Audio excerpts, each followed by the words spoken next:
ونستعينه ونستغفره ونعوذ بالله من شرور أنفسنا ومن سيئات أعمالنا من يهده الله فلا مضل له ومن يضلله فلا هادي له وأشهد أن لا إله إلا الله وأشهد أن محمدًا عبده ورسوله يا أيها الذين آمنوا اتقوا الله حق تقاته ولا تموتن إلا وأنتم مسلمون يا أيها الناس اتقوا ربكم الذي خلقكم من نفس واحدة وخلق منها زوجها وبث منهما رجالا كثيرا ونساء واتقوا الله الذي تساءلون به والأرحام إن الله كان عليكم رقيبا يا أيها الذين آمنوا اتقوا الله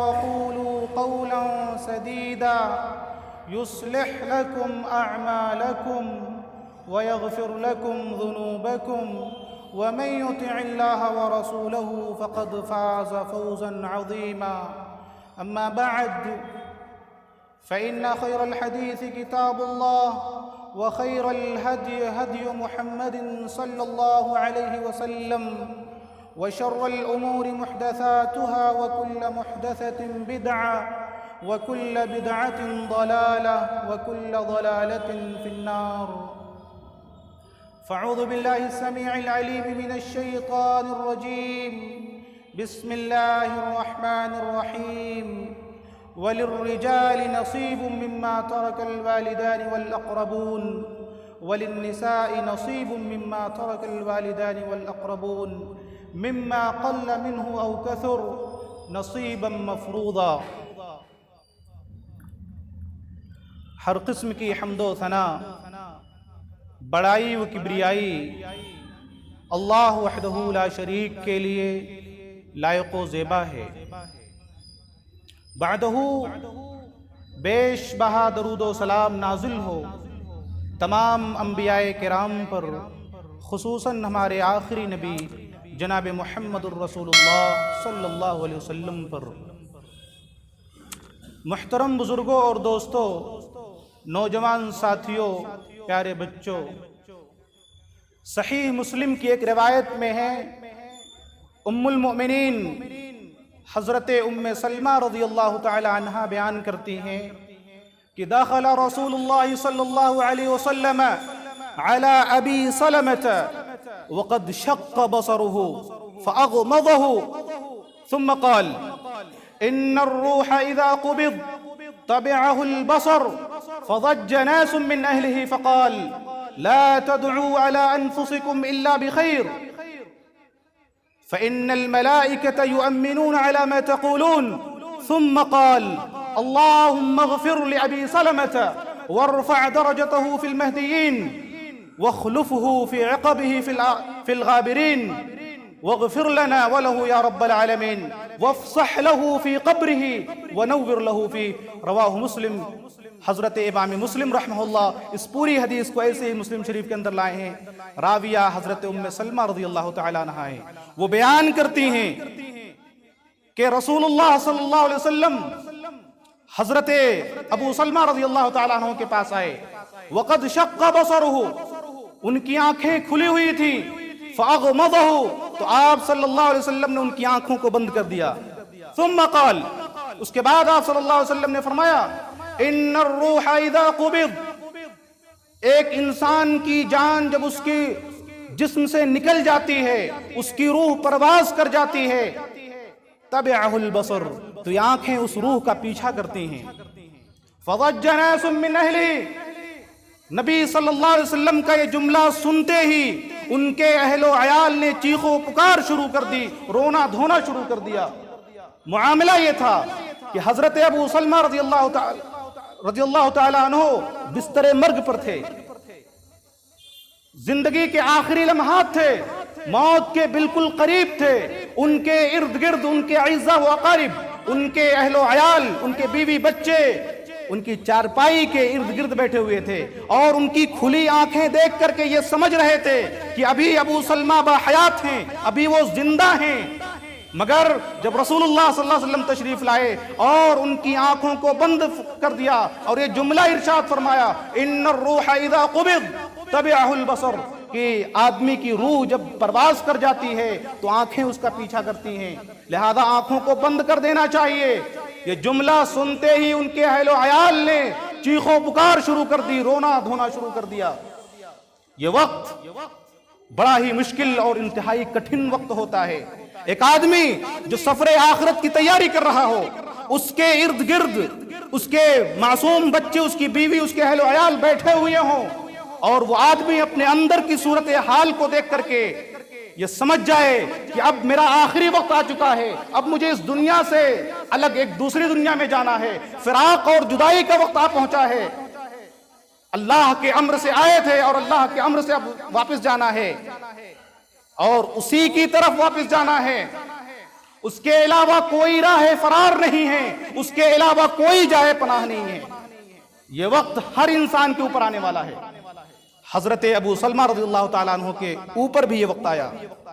رسول اللہ صلی اللہ علیہ وسلم آئے، ان کی آنکھیں بند فرما دی، ان کے اہل و عیال نے چیخو پکار شروع کی، رونا شروع کیا، تو آپ صلی اللہ علیہ وسلم نے ارشاد فرمایا لا تدعوا علی انفسکم الا بخیر، تم اپنے آپ کو برا بھلا مت کہو، تم اپنے آپ کو بد دعائیں نہ دو، اس لیے کہ اس وقت فرشتے موجود ہوتے ہیں۔ فإن الملائکۃ یؤمنون علی ما تقولون، تم جو کچھ کہتے ہو فرشتے اس پر آمین بولتے ہیں، تمہاری دعا اور بد دعا پر آمین بولتے ہیں، کہیں ایسا نہ ہو جائے کہ تمہاری دعا قبول ہو جائے اور تمہارا بھی فیصلہ ہو جائے۔ لہذا ایسے وقت میں مشکل کے اس لمحے میں آدمی کو بہت سنبھل کر کے بات کرنی چاہیے۔ بہت سارے لوگ شدت غم میں ڈوب کر کے یہاں تک کہہ دیتے ہیں ارے کاش تو نہ مرتا میں مر جاتا، کاش مجھے تیری عمر لگ جاتی اور تجھے میری عمر لگ جاتی، ایسا بعض لوگ بولتے ہیں۔ لہذا یہ جملے شریعت کے خلاف ہیں، شریعت کے منافی جو ہے اس طرح کے جملے ہیں۔ آنسوؤں سے رونا اس کی اجازت ہے، اس کی ممانعت نہیں ہے، بلکہ اس کو رحمت سے تعبیر کیا گیا ہے، مگر آنکھوں کے رونے کے ساتھ ساتھ لعن طعن کرنا، چیخو پکار کرنا، گریبان کو چاک کرنا، چہرے پر مارنا، سینوں کو پیٹنا، جملے کسنا اور اسی طریقے سے ایسی باتیں کرنا جن میں بہت زیادہ مبالغہ آ رہی ہو، تو یہ تمام کی تمام چیزیں شریعت کے خلاف اور شریعت کے منافی اعمال ہیں۔ لہذا آدمی کو ایسے نہیں کرنا چاہیے، اس لیے کہ ایک حدیث میں آتا ہے رسول اللہ صلی اللہ علیہ وسلم نے ارشاد فرمایا ان المیت لیعذب ببکاء اہلہ علیہ، کہ میت کو اس کے اہل و عیال کے رونے کی وجہ سے عذاب دیا جاتا ہے۔ یہاں رونے سے مراد آنکھوں کا آنسو کا نکلنا نہیں ہے، بلکہ آنکھوں کے رونے کے ساتھ ساتھ لعن طعن کرنا، چیخو پکار کرنا، جاہلیت کی پکارنا، گریبان چاک کرنا، اپنے چہروں پر مارنا، یہ ساری چیزیں رونے سے مراد ہیں۔ اور اسی طریقے سے ایسی باتیں کرنا جن میں مبالغہ آ رہی ہو، جیسے کوئی آدمی مر گیا، اب کوئی آدمی اس کے تعلق سے کہے ارے تم تو بڑے نیک تھے، بڑے سچے تھے، بڑے پرہیزگار تھے، حالانکہ وہ سچا نہیں تھا، فرشتے اس کو پیٹتے ہیں اور کہتے ہیں تو کہاں نیک تھا، تو کہاں سچا تھا، تو کہاں پرہیزگار تھا، پیٹتے ہیں فرشتے۔ لہذا اس طرح کی باتوں سے آدمی کو پرہیز کرنا چاہیے۔ ایسے وقت میں آدمی کو یا تو صبر کرے اور اگر بولنا ضروری ہو تو پھر اس میت کے لیے دعا و استغفار کرے۔ اس طرح کی باتیں جن میں مبالغہ آ رہی ہوں اس سے آدمی کو بچنا چاہیے۔ محمد الرسول اللہ صلی اللہ علیہ وسلم ابو سلمہ کے اہل و عیال کو کہہ رہے ہیں لا تدعوا علی انفسکم الا بخیر، تم اپنے آپ کو بد دعائیں مت دو، کیونکہ اس وقت فرشتے موجود ہوتے ہیں۔ یؤمنون علی ما تقولون، تم جو کہتے ہو اس پر آمین بولتے ہیں۔ اس کے بعد آپ صلی اللہ علیہ وسلم نے فرمایا ثم قال اللہم اغفر لأبی سلمۃ، اے اللہ تو ابو سلمہ کو بخش دے، اس کو معاف فرما دے، وارفع درجته فی المہدیین، اور اے اللہ تو ابو سلمہ کے درجات کو بلند فرما دے اور اپنے ان بندوں میں شامل فرما جو ہدایت یافتہ ہیں۔ ابو سلمہ کو اپنے ان بندوں میں شامل فرما جو ہدایت یافتہ ہیں اور ان کے درجات کو بلند فرما۔ وَخُلُفْهُ فِي عَقَبِهِ فِي الْغَابِرِينَ، اور اے اللہ جب تک ابو سلمہ زندہ تھا اپنے بال بچوں کی کفالت کیا کرتا تھا، اب ابو سلمہ فوت ہو گیا ہے، اے اللہ تو ابو سلمہ کے بیوی بچوں کا کفیل بن جا، ان کی کفالت کرنے والا بن جا۔ واغفر لنا وله یا رب العالمین، اور اے سارے جہانوں کے پالنہار تو مجھے بخش دے اور اسے بخش دے، ابو سلمہ کو بخش دے، وافسح له فی قبرہ، اور اے اللہ تو ابو سلمہ کی قبر کو کشادہ کر دے، ونور له فیہ، اور اس کی قبر کو منور کر دے۔ اس کا مطلب یہ ہوا کہ قبر کا اصل تنگ ہونا ہے اور قبر میں اصل تاریکی اور اندھیرا ہے، لہٰذا آدمی کو قبر کی کشادگی اور اس کے منور ہونے کی دعا کرنی چاہیے کہ اللہ تو اس میت کی قبر کو کشادہ کر دے، اس کے قبر میں تو روشنی بھر دے، اس کی قبر کو منور کر دے۔ آدمی کو یہ دعا کرنی چاہیے، اس لیے کہ اگر آدمی قبر کے اندر گیا اور وہ بخشا نہیں گیا یا اس کے اعمال اس لائق نہیں تھے کہ وہ بخشا نہیں جا سکا، تو پھر یاد رکھو کہ اللہ تعالیٰ اسے جہنم میں داخل کرے گا اور جہنم سے پہلے اسے اس قبر میں عذاب دیا جاتا رہے گا قیامت تک۔ اس پوری حدیث کے اندر ایک جملہ نہایت ہی قابل غور ہے۔ رسول اللہ صلی اللہ علیہ وسلم نے ارشاد فرمایا وَخُلُفُهُ فِي عَقَبِهِ فِي الْغَابِرِينَ، کہ اے اللہ تو ابو سلمہ کے بیوی بچوں کا کفیل بن جا، ان کو سنبھالنے والا بن جا، ان کی حفاظت کرنے والا بن جا، ان کی مدد کرنے والا بن جا۔ یہ جملہ نہایت ہی قابل غور ہے۔ یہ میرے نبی جناب محمد الرسول اللہ صلی اللہ علیہ وسلم کی شفقت اور آپ کے دل میں موجود رحمت کی دلیل ہے کہ آپ کسی مرنے والے کے بیوی بچوں کے اوپر کس طرح مہربان تھے، کس طرح شفقت کرتے تھے کہ اللہ سے ان کے لیے دعائیں کر رہے ہیں کہ اے اللہ تو فلاں آدمی کے بیوی بچوں کا، ابو سلمہ کے بیوی بچوں کا کفیل بن جا، یہ بچے بڑے ہی قابل ترس اور قابل رحم ہیں، ان کی تو حفاظت فرما، ان کی تو نگرانی فرما۔ یہ میرے نبی صلی اللہ علیہ وسلم کی شفقت ہے کہ مرنے والے کے بچوں کے تعلق سے اللہ سے دعا کر رہے ہیں۔ اور اگر بیٹیاں ہوں تو ان کو اور زیادہ گہرا صدمہ لاحق ہوتا ہے۔ بچے تو کسی طریقے سے بڑے ہو کر کے محنت و مزدوری کر کے اپنی زندگی کا گزر بسر کر سکتے ہیں، مگر اگر بیٹیاں ہوں تو پھر ان کو اپنے ماں باپ کی موت کا زیادہ غم ستاتا ہے، وہ اور زیادہ پریشان ہو جاتی ہیں، ان کا کوئی پرسان حال نہیں ہوتا۔ لہذا آدمی کو کسی مرنے والے شخص کی بیوی بچوں کی نگہداشت کرنی چاہیے، ان کی کفالت کی ذمہ داری اٹھانا چاہیے۔ اور اسی طریقے سے جنگ موطا میں حضرت جعفر طیار رضی اللہ تعالی عنہ جب شہید کر دیے گئے اور پیغمبر اسلام صلی اللہ علیہ وسلم کو جب خبر دی گئی کہ جعفر طیار شہید کر دیے گئے تو میرے نبی جناب محمد الرسول اللہ صلی اللہ علیہ وسلم بہت روئے اور فرمایا کہ ارے جعفر کے بیوی بچوں کے لیے کھانا پکاؤ، ان کے لیے کھانا تیار کرو، آج ان کے اوپر غم و مصیبت کے پہاڑ ٹوٹے ہیں، آج وہ شدت غم سے نڈھال ہیں، آج ان کو کوئی ہوش نہیں ہے، آج ان کو تم کھانا بنا کر کے ان کو کھلاؤ۔ یہ میرے نبی جناب محمد الرسول اللہ صلی اللہ علیہ وسلم کی شفقت اور آپ کے دل میں موجود درد کا مظہر ہے۔ کس طرح آپ صلی اللہ علیہ وسلم دوسرے کے بیوی بچوں پر ترس کھایا کرتے تھے، اور کسی بھی شخص کے مر جانے کے بعد اس کے بیوی بچوں کے تعلق سے جو ہمدردی کا جو تقاضا ہے، عدل و انصاف کا جو تقاضا ہے، وہ یہ کہ اس کے مال کو اس کے بیوی بچوں میں تقسیم کر دیا جائے، اس میں تاخیر کی گنجائش نہیں ہے، فوراً ان کو ان کا حق دے دیا جانا چاہیے۔ ان اللہ اعطى لكل ذي حق حقه، یہ حقوق اللہ کے مقرر کردہ ہیں، لہذا فوراً انہیں دے دو، ان میں تاخیر نہ کرو۔ اور اللہ نے فرمایا، اللہ کے رسول صلی اللہ علیہ وسلم نے فرمایا الحق الفرائض باہلها، کہ یہ وراثت کے حصے ہیں، ورثہ کو ان کا حق دے دو، اس میں تاخیر نہ کرو۔ بیوی کا اتنا، بیٹے کا اتنا، بیٹی کا اتنا، دادی کا اتنا، بہن کا اتنا، یہ سارے حقوق اللہ کے مقرر کردہ ہیں۔ اللہ نے ان حقوق کو نافذ کیا، اس کو فرض قرار دیا ہے۔ تم کون ہوتے ہو اللہ کے ان مقرر کردہ حقوق کی نفی کرنے والے، اللہ کے فیصلے کو چیلنج کرنے والے، اللہ کے بنائے ہوئے قانون کو تبدیل کرنے والے؟ یہ حقوق اللہ نے مقرر کیے ہیں، للرجال نصیب مما ترک الوالدان والاقربون وللنساء نصیب مما ترک الوالدان والاقربون. مرنے والا مر گیا، چاہے وہ ماں باپ ہوں یا کوئی بھی قریبی رشتہ دار ہوں،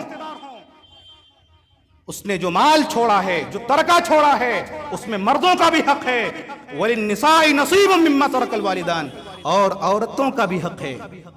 اللہ رب العالمین قرآن مجید میں جلدی کسی جملے کو ریپیٹ نہیں کرتا، مگر یہاں رجال کے ساتھ ساتھ بات اس طرح بھی کہی جا سکتی تھی لِلرِّجَالِ وَلِلنِّسَاءِ نَصِيبٌ مِّمَّا تَرَكَ الْوَالِدَانِ وَالْأَقْرَبُونَ. مگر اللہ نے جملے کو ریپیٹ کیا کہ جس طرح مرد کا حق ثابت ہے، ایسے ہی عورتوں کا بھی حق، ماں کا حق ثابت ہے، بہن کا حق ثابت ہے، بیٹی کا حق ثابت ہے، پوتی کا حق ثابت ہے، اور اسی طریقے سے دادی کا حق ثابت ہے. ان کا حق ان کو دیا جانا چاہیے. تم کون ہوتے ہو ان کے حقوق کو غصب کرنے والے، ان کے حقوق کو ڈکار لینے والے؟ یہ حقوق اللہ کے مقرر کردہ ہیں، یہ کسی انسان کے بنائے ہوئے قانون نہیں ہیں، کسی حکومت کے بنائے ہوئے قانون نہیں ہیں، بلکہ اللہ نے ان حقوق کو مقرر کیا ہے. اور آپ کو معلوم ہے کہ حقوق العباد میں کوتاہی کی معافی یا متاثرین کی معافی کے ساتھ مشروط ہے. آپ نے کسی کا مال غصب کر لیا، بیٹی کا حق مار لیا، بہن کا حق مار لیا، جب تک وہ متاثرہ جب تک آپ کو معاف نہ کرے تب تک اللہ رب العالمین آپ کو معاف نہیں کر سکتا. اور آیت کریمہ میں نصیب کا لفظ حصے کا اور نصب کہتے ہیں کہ زمین کے اندر کوئی چیز گاڑ دی جائے کہ اس کو نکالا نہ جا سکے. ایسے ہی اللہ نے یہ حصے مقرر کیے ہیں، فرض کیے ہیں کہ آدمی اس کو نکال نہیں سکتا، اس سے محروم نہیں کر سکتا. اتنی اہم چیز ہے یہ وراثت کا مسئلہ، اتنا اہم ہے کہ شریعت اسلامی نے اس کو آدھا علم قرار دیا ہے. رسول اللہ صلی اللہ علیہ وسلم نے فرمایا کہ علم میراث یہ دین کا نصف علم ہے، لہذا اس کو سیکھو اور اس کو اپنے بچوں کو سکھاؤ. اس لیے کیونکہ یہ ہر گھر کی ضرورت ہے. ہر گھر کے اندر لوگ مرتے ہیں اور اس کے مال کو تقسیم کرنے کی نوبت آتی ہے. ایک آدمی مر گیا، اب مرنے کے بعد کیا کیا جانا چاہیے؟ بہت کم لوگوں کو معلوم ہوتا ہے کہ مرنے کے بعد کیا کیا پروسیس ہیں. آدمی مر گیا، اس کی تجہیز، تکفین اور تدفین کے بعد سب سے پہلے اگر اس کے اوپر کوئی قرض ہے تو اس کے مال سے اس کا قرض ادا کیا جائے گا. قرض ادا کر دیا گیا، اس کے بعد اگر اس نے کوئی وصیت کر کے گیا ہے تو اس کے مال سے اس کی وصیت کو پوری کیا جائے گا. اس نے وصیت کیا، 1/3 سے زیادہ وصیت کرنا بھی جائز نہیں ہے. اس نے وصیت کیا کہ میرے فلاں مال کو یا اتنے مال کو اللہ کی راہ میں خرچ کر دینا، مدرسوں میں دے دینا، یتیموں، بیواؤں، مسکینوں، لاچاروں کی کفالت کے لیے وقف کر دینا. اس طرح کی وصیت کر کے اگر وہ چلا گیا ہے تو اس کے مال سے اس کی وصیت کو پورا کرنا ضروری قرار دیا گیا ہے، لیکن وہ وصیت جائز ہونی چاہیے. اب اس کے بعد کیا کرنا ہے؟ تجہیز و تکفین ہو گئی، اس کے قرض کو اس کے مال سے ادا کر دیا گیا، اس کی وصیت کو پوری کر دیا گیا. اب اگر 3 چیزیں متحقق ہو گئیں، 3 چیزیں ثابت ہو گئیں، فوراً اس کی وراثت کو تقسیم کیا جائے. وہ 3 چیزیں کیا ہیں؟ مرنے والے کی موت کا یقین ہو جائے کہ ہاں فلاں آدمی مر چکا ہے. اس لیے کہ بہت سارے لوگ کہیں غائب ہو جاتے ہیں، پتہ ہی نہیں چلتا کہ وہ مر گئے ہیں یا زندہ ہیں. تو مرنے والے کی موت کا یقین ہو جائے کہ فلاں آدمی مر چکا ہے. اور دوسرے یہ کہ اس کا مال ثابت ہو جائے کہ اتنا مال وہ چھوڑ کر کے گیا ہے.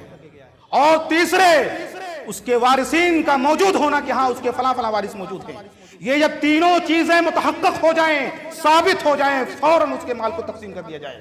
آج کتنے لوگ ہیں ان کے دادا مر گئے مگر آج تک ان کی جائیداد کو تقسیم نہیں کیا گیا ہے. یہ اللہ کے مجرم لوگ ہیں، یہ مجرمین ہیں. رسول اللہ صلی اللہ علیہ وسلم کی حدیث بتا رہی ہے کہ فوراً وراثت کو تقسیم کر دیا جائے. دادا مر گئے مگر آج تک ان کے باپ مر گئے، آج تک ان کی وراثت کو تقسیم نہیں کیا گیا. ایسے لوگ ہیں. ہمیں اپنے ایمان کا محاسبہ کرنا چاہیے، اپنے گھروں میں جا کر کے سنجیدگی سے اس مسئلے پر سوچنا چاہیے. اور اللہ کے رسول صلی اللہ علیہ وسلم نے اتنی تاکید فرمائی کہ وراثت کو تقسیم کرو، الحق الفرائض باہلها، جو حصے ان کے مقرر ہیں انہیں فوراً دے دو، اس میں تاخیر نہ کرو۔ یہ اللہ کے دین کے مجرم ہیں جو ایسا کرتے ہیں اور تاخیر کرتے ہیں، اس لیے کہ اس میں جو مال باپ، جیسے باپ مر گیا، اب باپ کا جو مال ہے، جو پراپرٹی ہے، اور مال کے اندر ساری چیزیں آ گئیں، چاہے وہ بینک بیلنس ہو، روپے پیسے ہوں، گاڑی ہو، گھوڑا ہو، زمین و جائیداد ہو، یہاں تک کہ ایک سوئی بھی ہو، وہ سب مال کے اندر آ جاتی ہے۔ اب مرنے والا مر گیا، بڑے بیٹے کے پاس، چھوٹے بیٹے کے پاس، بیچ منجلے بیٹے کے پاس اس کی جائیداد ہے، تقسیم نہیں ہو رہی ہے، اس جائیداد سے وہ فائدہ اٹھا رہا ہے، اس کا مطلب وہ حرام کی آمیزش کر رہا ہے۔ کتنے لوگ ہیں جو لوگوں کے حقوق کو غصب کر لیتے ہیں، ان کو ڈکار لیتے ہیں، ایسے لوگ حرام خور لوگ ہیں۔ جملہ سخت ہو گیا ہے حرام خور، مگر یہ سچائی پر مبنی ہے، سچائی یہی ہے، اور سچ کبھی سخت نہیں ہوتا بلکہ ہمارے اندر کے شیطانوں سے سخت باور کراتا ہے۔ اور دوسری چیز یہ ہے کہ جب حرام خوری کر رہے ہیں تو حرام خور ہی کہا جائے گا، حرام خوری بند کر دیجئے، کون حرام خور کہے گا؟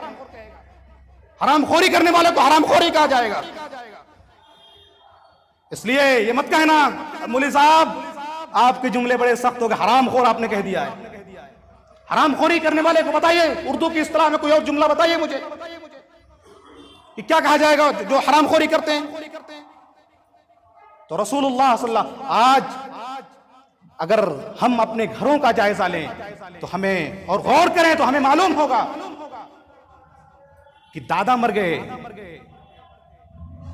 ان کی وراثت اگر تقسیم بھی ہوئی، ان کی جائیداد کو اگر تقسیم بھی کیا گیا تو ہماری پھوپھیوں کے ساتھ ناانصافی کی گئی۔ اس کا مطلب یہ ہے کہ ہمارے باپ کی جائیداد میں حرام کی آمیزش ہے، ہمارے باپ کا انتقال ہو گیا اور ان کی جائیداد کو تقسیم کیا گیا اور بہنوں کو نظر انداز کر دیا گیا، اس کا مطلب کہ ہماری جائیداد میں حرام کی آمیزش ہے۔ اس لیے بہت سنجیدگی سے غور کرنے کی ضرورت ہے، اور ہمیں فوراً جا کر کے اس کا حساب کتاب کرنے کی ضرورت ہے۔ پھوپھیوں کا جو حق ہے فوراً ان کو لوٹا دیا جائے، بہنوں کا جو حق ہے فوراً ان کو دے دیا جائے، ورنہ وراثت کی تقسیم میں خیانت کرنے والے اور وراثت کی تقسیم میں تاخیر کرنے والے، یہ دونوں مجرم ہیں اللہ کی نگاہ میں، اور شریعت اسلامیہ اس ظلم سے روکنا چاہتی ہے۔ اللہ نے فرمایا ان الذين ياكلون اموال اليتامى ظلما انما ياكلون في بطونهم نارا وسيصلون سعيرا، کہ جو لوگ یتیموں کا مال ناحق طور پر کھاتے ہیں، انما ياكلون في بطونهم نارا، وہ اپنے پیٹ میں جہنم کی آگ کھا رہے ہیں، جہنم کی آگ بھر رہے ہیں۔ اور یتیم کون ہے؟ باپ مر گیا، بچہ ہے، بچی ہے، یتیم ہے، بیٹوں کو آپ حق دے رہے ہو، بیٹیوں کو آپ اس کے حق سے محروم کر رہے ہو، یتیم ہے، یتیم کا مال کھانا ہے۔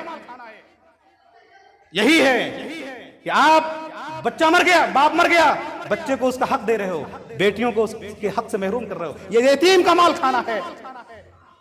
وَسَيَصْلَوْنَ سَعِيرًا، ایسے لوگ اسی جہنم کا لقمہ بنیں گے، اسی بھڑکتی ہوئی آگ کے حوالے کیے جائیں گے۔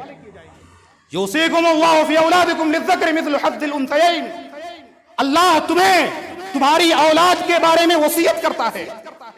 ذرا دیکھو کتنے پیار بھرے انداز میں اللہ وصیت فرما رہا ہے۔ مرنے والا انسان اگر وصیت کر جائے تو اس کی وصیت کو پوری کرنا ضروری ہے، اس کی وصیت کو پوری کرنا فرض ہے۔ اللہ کی وصیت کو بتاؤ اس کا پورا کرنا کتنا ضروری ہے، کتنا اہم ہو جاتا ہے۔ یوصیکم اللہ فی اولادکم للذکر مثل حظ الانثیین، کہ اللہ تمہیں تمہاری اولاد کے بارے میں وصیت کرتا ہے۔ للذکر مثل حظ الانثیین، کہ ایک لڑکے کا حصہ دو لڑکیوں کے برابر ہے۔ یہاں دو لڑکیوں کا ذکر کر کے لڑکیوں کے حقوق کو ہائی لائٹ کیا گیا ہے، نمایاں کیا گیا ہے ان کے حصے کو، کہ لڑکیوں کا حق جس طرح لڑکے کا حق ثابت ہے ایسے لڑکیوں کا بھی حق ثابت ہے، چاہے وہ ماں کے روپ میں ہوں، چاہے بہن کی صورت میں ہوں، چاہے بیٹی کی شکل میں ہوں، کسی بھی شکل میں ہوں، ان کا حق ثابت ہے، ان کا جو حق بنتا ہے ان کے حق کو ادا کیا جائے۔ یوصیکم اللہ، اور جو لوگ ایسا نہیں کرتے ہیں، آپ سورہ فجر کے مضمون کو پڑھیے، جا کر کے گھروں میں اس کی تفسیر پڑھیے۔ اللہ تعالیٰ نے فرمایا کلا بل لا تکرمون الیتیم ولا تحاضون على طعام المسكين وتأكلون التراث أكلا لما وتحبون المال حبا جما. اللہ نے ان آیات میں مجرمین کے گناہوں کا، اپنے بندوں کے چند جرائم کا ذکر کیا ہے. ان میں سے ایک جرم کا تذکرہ فرمایا کہ تم اتنے لالچی ہو گئے ہو، تمہیں مال کی اتنی محبت ہو گئی ہے کہ تم وراثت تک کھا جاتے ہو. وَتَأْكُلُونَ التُّرَاثَ أَكْلًا لَمًّا، تم وراثت تک کھا جاتے ہو، تم اتنے مال کے حریص ہو چکے ہو. اور پھر یہ اتنا بڑا ظلم ہے کہ اللہ نے اس کے بعد آیات فرمائی، اس کے بعد اللہ نے فرمایا، اس آیات پر آپ غور کرو، کَلَّا إِذَا دُكَّتِ الْأَرْضُ دَكًّا دَكًّا وَجَاءَ رَبُّكَ وَالْمَلَكُ صَفًّا صَفًّا، کہ ارے اس دن کا خوف کرو، اس دن سے ڈرو جس دن زمین توڑ پھوڑ دی جائے گی. کَلَّا إِذَا دُكَّتِ الْأَرْضُ دَكًّا دَكًّا وَجَاءَ رَبُّكَ وَالْمَلَكُ صَفًّا صَفًّا، اس دن تیرا پروردگار آئے گا، فرشتے بھی آئیں گے. اس دن کا خوف کرو، اس دن سے ڈرو. تمہارا یہ جرم اسی صلے کا متقاضی ہے کہ زمین توڑ پھوڑ دی جائے، وراثت کا حق کھانا اور اس کو غصب کرنا، ان کے ماؤں بیٹیوں اور بہنیں کے حقوق کو ادا نہ کرنا، اسی صلے کا متقاضی ہے کہ زمین کو توڑ پھوڑ دیا جائے، آسمان کو توڑ پھوڑ دیا جائے. وَجَاءَ رَبُّكَ وَالْمَلَكُ صَفًّا صَفًّا، اس دن تیرا پروردگار آئے گا. ذرا سوچو کہ پروردگار کیوں آئے گا، غور کرو کہ پروردگار کیوں آئے گا، فرشتے کیوں آئیں گے. میرا اور آپ کا حساب کتاب کرنے کے لیے، اور یہ معاملہ سر فہرست ہوگا حقوق کی پامالی کا. ہم نے جو حقوق غصب کر لیے ہیں، جن حقوق کو ہم نے ڈکار لیا ہے، اور بہنوں کو بیٹیوں کو ان کا حقوق ادا نہیں کر رہے ہیں، کل قیامت کے دن سر فہرست ہی معاملہ اللہ تعالیٰ ہمارا کھولے گا اور پیش کرے گا. اللہ فرمائے گا انا الملک، میں بادشاہ ہوں. این ملوک الارض، کہاں ہے دنیا کے مجرمین، کہاں ہے دنیا کے ظالم و جابرین، دوسروں کے حقوق کو غصب کرنے والے. آئیں ذرا. انا الملک، آج میں بادشاہ ہوں، میں عدل و انصاف کو قائم کروں گا. اور حدیث میں آتا ہے کہ رسول اللہ صلی اللہ علیہ وسلم نے ارشاد فرمایا، اللہ ایسی آواز میں اعلان فرمائے گا، یسمعہ من بعد کما یسمعہ من قرب، کہ دور کے لوگ بھی ایسے ہی اللہ کی آواز کو سن لیں گے جیسے قریب کے لوگ سن لیتے ہیں. یہ ہماری اور اللہ کی آواز میں فرق ہے. اس کا مطلب اس حدیث سے یہ بھی معلوم ہوتا ہے کہ اللہ کا بولنا اللہ کی آواز ثابت ہوتا ہے. اس حدیث سے ثابت ہوتی ہے. اشاعرہ ایک فرقہ ہے، وہ اللہ کی آواز کا انکار کرتے ہیں. بتائیے اس حدیث کا کیا جواب دیں گے؟ تو اللہ رب العالمین اس دن عدل و انصاف قائم کرے گا. صحابی نے عرض کیا، اللہ کے رسول، اس دن ہم ظلم کے لیے کیا بدلہ دیں گے؟ وہاں تو روپیہ پیسہ ہوگا نہیں، ہم کیا کریں گے؟ بدلے میں کیا دیں گے؟ تو اللہ کے رسول صلی اللہ علیہ وسلم نے ارشاد فرمایا کہ وہاں عدل و انصاف روپے پیسوں سے نہیں ہونے والا، بلکہ ظالم سے ان کی نیکیاں چھین کر کے مظلوم کو دے دی جائیں گی. اور اگر اس کی نیکیاں ختم ہو گئی تو پھر مظلوم کے گناہ کو لے کر کے ظالم کے اوپر لاد دیا جائے گا اور پھر اسے جہنم کے حوالے کر دیا جائے گا. یہ حقوق کا معاملہ تھا. ایک صحابی حضرت ابو موسیٰ اشعری رضی اللہ تعالیٰ عنہ کے پاس آئے اور کہا کہ ایک بھائی فوت ہو گیا ہے، اس کے 3 وارث موجود ہیں، بیٹی، بہن اور پوتی. بتائیے کہ میں ان کے مال کو ان تینوں کے درمیان کیسے تقسیم کروں؟ تو حضرت ابو موسیٰ اشعری رضی اللہ تعالیٰ عنہ نے کہا کہ بیٹی کو پوری جائیداد کا آدھا حصہ دے دیا جائے اور بہن کو پوری جائیداد کا آدھا حصہ دے دیا جائے اور پوتی محجوب ہو جائے گی، محروم ہو جائے گی. لیکن انہوں نے ابو موسیٰ اشعری رضی اللہ تعالیٰ عنہ نے کہا کہ ایسا ہے، اس مسئلے کی ذرا تم تحقیق کر لو، اس مسئلے کو کسی دوسرے سے معلوم کر لو، اور خاص طور سے عبداللہ بن مسعود سے جا کر کے معلوم کر لو. وہ صحابی حضرت عبداللہ بن مسعود رضی اللہ تعالیٰ عنہ کے پاس آئے اور صورت مسئلہ کو بیان کیا، اور حضرت ابو موسیٰ اشعری رضی اللہ تعالیٰ عنہ کے جواب کا بھی ذکر کیا کہ انہوں نے ایسا جواب اور ایسا مسئلہ بیان کیا ہے. حضرت عبداللہ بن مسعود رضی اللہ تعالیٰ عنہ کہنے لگے کہ اگر میں وہی جواب دوں جو حضرت ابو موسیٰ اشعری نے جواب دیا ہے تو میں گمراہ ہو جاؤں گا، میں ہدایت سے بھٹک جاؤں گا۔ انہوں نے بیان کیا کہ یہی نفس المسئلہ، یہی مسئلہ سیم ٹو سیم رسول اللہ صلی اللہ علیہ وسلم کی زندگی میں پیش کیا گیا، آپ کے سامنے پیش کیا گیا، اور آپ نے یہ فیصلہ دیا کہ بیٹی کو آدھا حصہ دے دیا جائے پوری جائیداد کا، اور پوتی کو پوری جائیداد کا چھٹا حصہ دے دیا جائے، اور پھر اس کے بعد جو باقی مال بچ رہا ہے ایک تہائی، وہ ایک تہائی بہن کے حوالے کر دیا جائے۔ آپ صلی اللہ علیہ وسلم نے یہ مسئلہ بیان کیا۔ دراصل اگر ایک بیٹی ہے تو وہ پوری جائیداد کے آدھے کی حقدار ہے، اور اگر دو بیٹیاں ہیں یا دو سے زائد ہیں تو پھر پوری جائیداد کا 2/3 حصہ ان کو ملے گا، تمام بیٹیوں کو۔ اور اگر ایک سے زائد بیٹیاں تو پوتی پھر محروم ہو جائے گی، پوتی محجوب ہو جائے گی، مگر یہاں مسئلہ تھا کہ صرف ایک بیٹی تھی، اور رسول اللہ صلی اللہ علیہ وسلم نے پوتی کو بیٹی کے قائم مقام کر دیا، اور چونکہ بیٹی کا مقام و مرتبہ پوتی سے کہیں زیادہ ہوتا ہے، اس لیے کہ پوتی کو آدھا، بیٹی کو آدھا اور پوتی کو چھٹا حصہ دے دیا گیا۔ حضرت عبداللہ ابن مبارک رحمہ اللہ اپنے وقت کے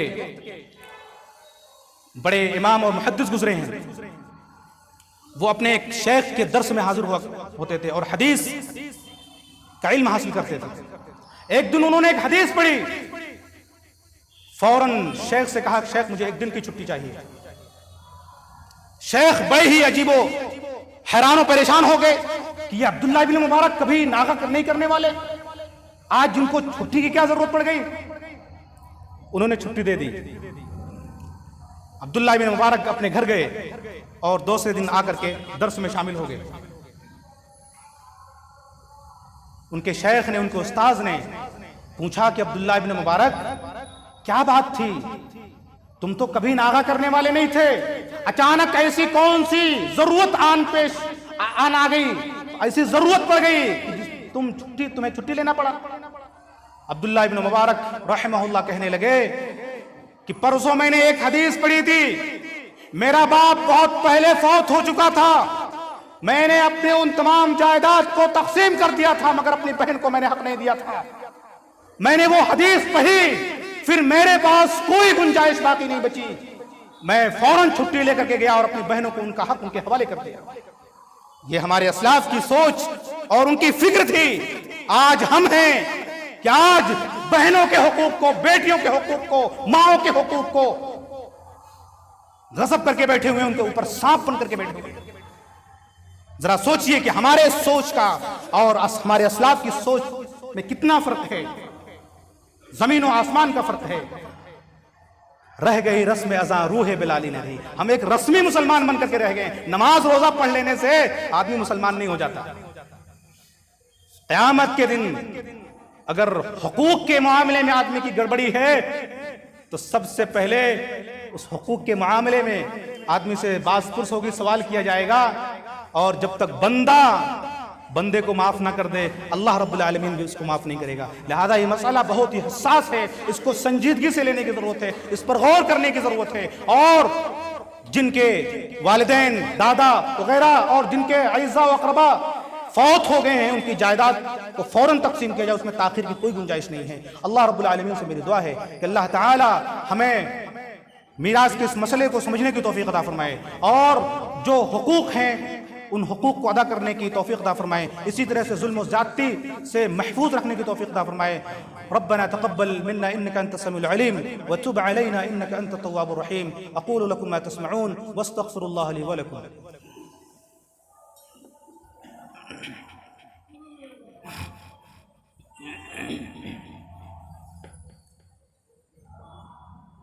إن الحمد لله نحمده ونستعينه ونستغفره ونعوذ بالله من شرور أنفسنا ومن سيئات أعمالنا، من يهده الله فلا مضل له ومن يضلله فلا هادي له، وأشهد أن لا إله إلا الله وأشهد أن محمدا عبده ورسوله.